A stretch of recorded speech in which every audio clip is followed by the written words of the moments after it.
It was a bright summer morning on June 20th, 1979, when American Airlines Flight 293, a Boeing 727, took off from Chicago O'Hare International Airport, bound for New York City. On board were 82 passengers and 7 crew members, business travelers, families, and vacationers, all expecting a routine flight across the American skies. The weather was calm, the passengers relaxed, and the crew carried on their duties with quiet precision. But among them sat Nikola Kavaja, a Serbian nationalist and known anti-communist extremist whose dark intentions would soon turn an ordinary journey into a nightmare. Kavaja was already known to U.S. authorities for plotting to assassinate Yugoslav leader Josip Broz Tito, but after being released on bail, he vowed revenge. As the plane climbed to cruising altitude, Kavaja stood up with a hidden handgun, stormed into the cockpit and declared coldly, "This plane is going to Belgrade." The pilots froze, realizing instantly that this was no bluff. The passengers, unaware of what had just unfolded, continued to chat casually, sipping coffee as fear quietly spread among the flight attendants. The Federal Aviation Administration, FAA, quickly detected that something was wrong when the aircraft deviated from its assigned path.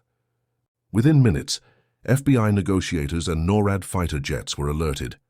What started as a domestic flight had suddenly become a matter of national security. Kavaja demanded that the aircraft be refueled and granted safe passage across the Atlantic Ocean to Yugoslavia. The FBI negotiator James Ferris established radio contact, attempting to reason with him. "Nikola," he said, "no one has to die today. Tell us what you need." But Kavaja refused to listen, convinced that his mission was righteous revenge. For hours, Flight 293 circled the eastern U.S., while negotiators stalled for time. The U.S. Air Force monitored every move, prepared for an emergency intervention. Passengers began to realize what was happening, their fear spreading like fire. But Captain Gene Vaughn and his crew remained composed, keeping everyone calm. Eventually, the plane landed in New York to refuel under strict FBI control. Negotiators pleaded with Kavaja to release the hostages, warning him that entering Yugoslav airspace could trigger a global crisis. Though he allowed a few elderly passengers to leave, he ordered the flight to continue toward Shannon, Ireland, for another refueling stop. Meanwhile, the FBI coordinated with Interpol, Irish police and NATO intelligence, preparing for his arrival on European soil.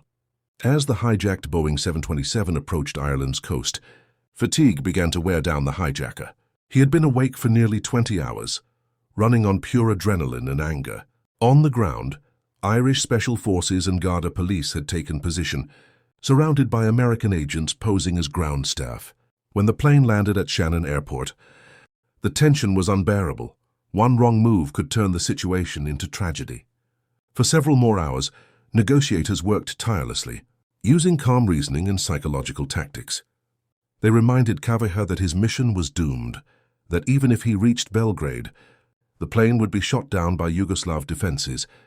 The weight of reality finally began to sink in. Exhausted, hungry, and mentally broken, Nikola Kavaja agreed to surrender. As dawn broke over the Irish runway, he walked slowly down the aircraft stairs, his hands raised, his expression hollow. The passengers broke into tears of relief as the hijacker was taken into custody without a single shot fired. It was one of the few hijackings in history resolved entirely through negotiation. Kavaja was later extradited to the United States, charged with air piracy, terrorism, and conspiracy to commit murder, and sentenced to decades in federal prison. The incident left a permanent mark on aviation history. It exposed the terrifying ease with which extremists could bypass security and take over aircraft, forcing the U.S. government to establish stricter airport screenings, reinforced cockpit doors, and international anti-hijacking treaties. Intelligence experts later described it as the hijacking that nearly sparked a Cold War crisis, since Kavaja's plan to crash the plane into Tito's headquarters could have drawn the U.S. and Yugoslavia into direct conflict. Yet in the end, it became a victory for patience and negotiation, an example of how courage and calm coordination between nations saved dozens of lives. As one investigator later reflected, Flight 293 didn't just carry passengers that day. It carried a message. That one man's rage can never be allowed to hold the world hostage.